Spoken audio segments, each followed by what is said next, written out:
Hey guys, how are you guys doing? I know we have a couple days to the end of the year, which is so exciting.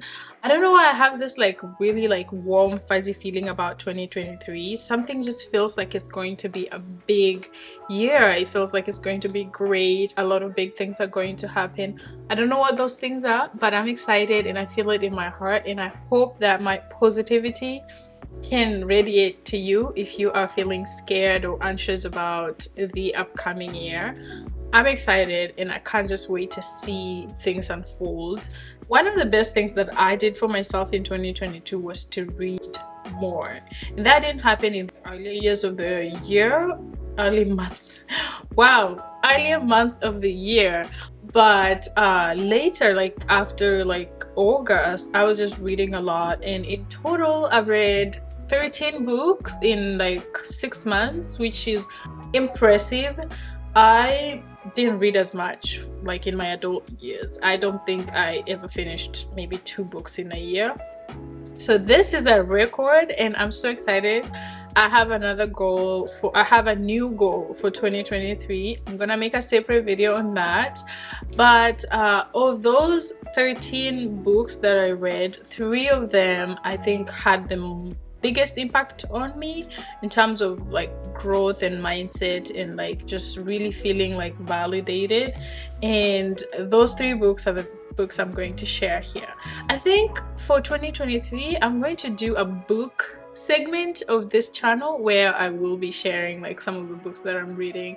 If you are a bookworm, please come join, recommend books and things like that, and we can all go on this reading journey. The number 1 book for me for 2022 was Viola Davis's Finding Me. I don't have a physical copy. I listened to it on Audible, and this book, man, it had me in tears for hours. Like there were days I would listen to this book and just start crying because I needed a crying break, and then I would keep listening because her story, her life, you know, there were aspects of it that I could relate so much to, and it felt like I was being validated. I don't know why, but like she kept talking to her 8-year-old self, and I just felt so validated that somebody, you know, like her, was going through all this life experiences as an 8-year-old, and really remembering that in her 50s and writing about it.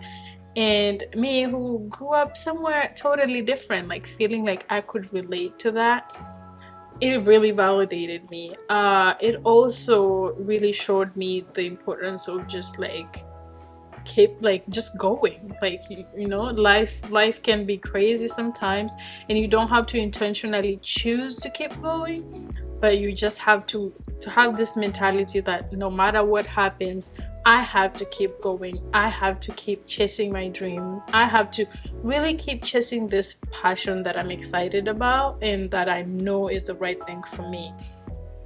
For me, that book was number 1 for sure, and it probably is one of the best books that I've ever read. Maybe because I relate to her so much, but maybe because it's just a great book. I mean, a lot of people have loved it. So if you haven't picked up that, please go read her book. The second book for me, which I just finished 2 days ago, was The Defining Decade: Why Your 20s Matter and Why You Should Take Advantage of Them Now by I think she's a professor, Meg Jay. She's a PhD in clinical psychologist. And this book, it just came to me at the right time. I don't know how I found it, maybe on YouTube, I don't know. But it was just one of those books that I was like, I wish I read this book earlier in my 20s, because there were just so many things that she talked about in that book that helped me really realize, like reflect on my earlier 20s, and wondered like if I had read this book earlier in my 20s, like would I have changed things? Would I have seen things differently? One of the important things that I took from this book was the idea of identity capital, and that is, you know, the things and experiences that you amass in your 20s that will help you, you know, in your career, in your personal life, in whatever thing that you want to achieve. So if you're 20 and you're probably thinking, I have 4 years before I can start my career in, let's say, medicine, So when you're 20 or 19, some of the things that you can do to build identity capital would be you volunteer at a hospital, you read books on this and that, you interact with people that are in in the same major and things like that. And so you start building small things that when you are placed in a room where you have to speak about your goals, your passion and stuff, you have something that you can lean on.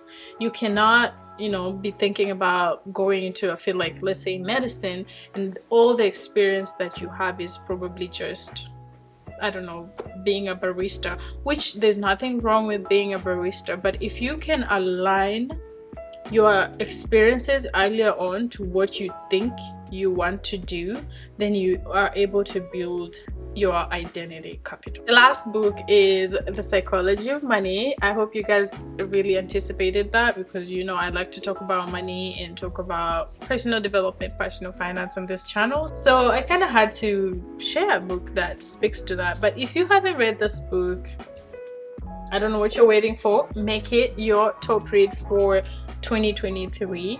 This book had a lot of it's more of a finance book, and even though I like finance, it was a hard one to finish for several reasons. There are a lot of concepts, a lot of history, a lot of explanations and stuff. And my takeaway from this book was more general, and it's room for error. And it says the most important part of every plan is planning on your plan, not going according to plan. And so going into 2023, I have goals, I have dreams, I have these things that I've written down, and manifesting and really hoping that things go according to plan. But that's just my plan A. And from reading this book, I'm like, I need to have another plan, like plan B and plan C, and really think about, if A doesn't work, what happens? If B doesn't work, what happens? If C doesn't work, what other options do I have?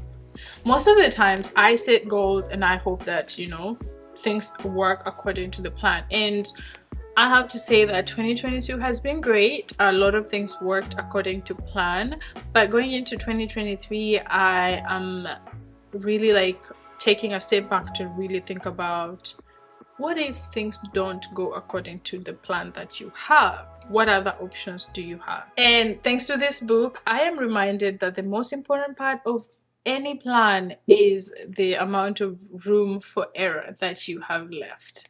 Thanks for watching this video. I would like to know if you read any book in 2022, that is. What were your top 3 books? Leave them in the comment section below. Thank you. Bye.